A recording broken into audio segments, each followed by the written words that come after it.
Hello friends, welcome back to our channel. So friends, आज का जो हमारा टॉपिक है वो है जल हीरा विरोधाभास यानी कि डायमंड वाटर पैराडॉक्स।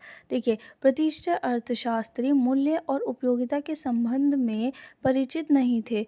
ठीक है, उनका मानना था कि मूल्य और उपयोगिता के मध्य कोई संबंध नहीं होता। देखिए, मूल्य और उपयोगिता क्या होता है, ये दोनों अलग अलग चीज़ होती हैं। उपयोगिता होती है कि आप किसी भी चीज़ को उपयोग कर रहे हैं तो उससे उसकी जो क्षमता, उसकी जो संतुष्टि आपको मिल रही है उसकी उपयोग करने से, तो उसकी क्या होती है, उसकी उपयोगिता कहलाई जाती है।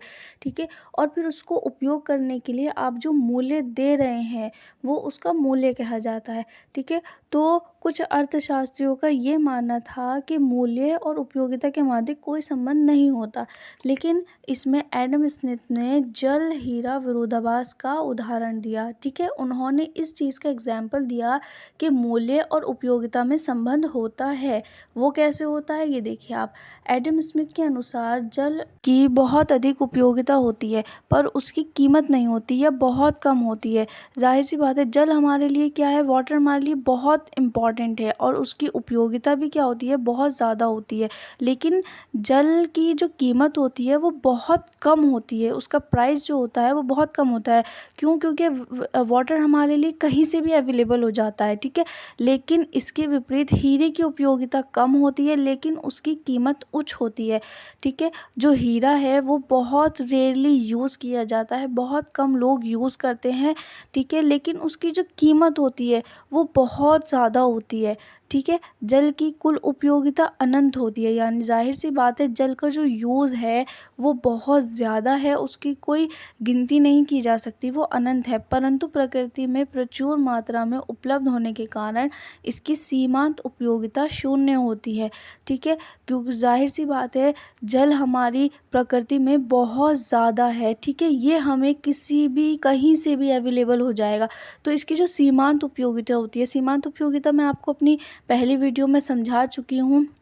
जो मार्जिनल यूटिलिटी होती है, उसकी जो संतुष्ट करने की क्षमता जो होती है वो बहुत शून्य होती है, कम होती है। ठीक है, इसके विपरीत हीरे की कुल उपयोगिता बहुत कम है लेकिन इसकी मात्रा कम होने के कारण उसकी सीमांत उपयोगिता अधिक होती है। ठीक है, जाहिर सी बात है हीरा जो है वो हमारे नेचर में बहुत कम है, रेयर है।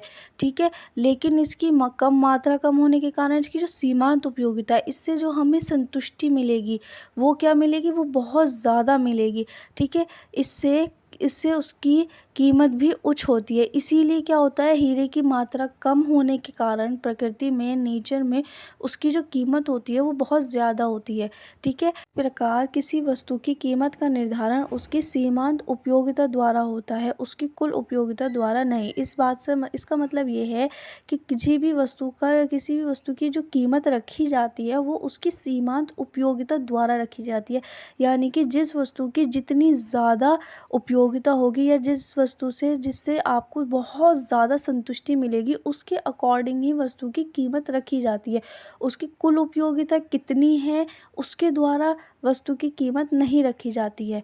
ठीक है, जैसे कि मान लीजिए आप कहीं से बहुत ज़्यादा भाग कर थके हुए आ रहे हैं। ठीक है, अब आपको ये अपॉर्चुनिटी दी जाए कि आपको एक वाटर बॉटल लेनी है या फिर आपको एक डायमंड सेट में से, इन दोनों में से अपॉर्चुनिटी दी जाए, तो आप क्या करेंगे, आप डायमंड सेट लेंगे। क्यों? क्योंकि डायमंड सेट की जो सीमांत उपयोगिता है उससे मिलने वाला जो सेटिस्फेक्शन है वो क्या होगा, वो आपको बहुत ज़्यादा मिलेगा एक वाटर बॉटल के अकॉर्डिंग।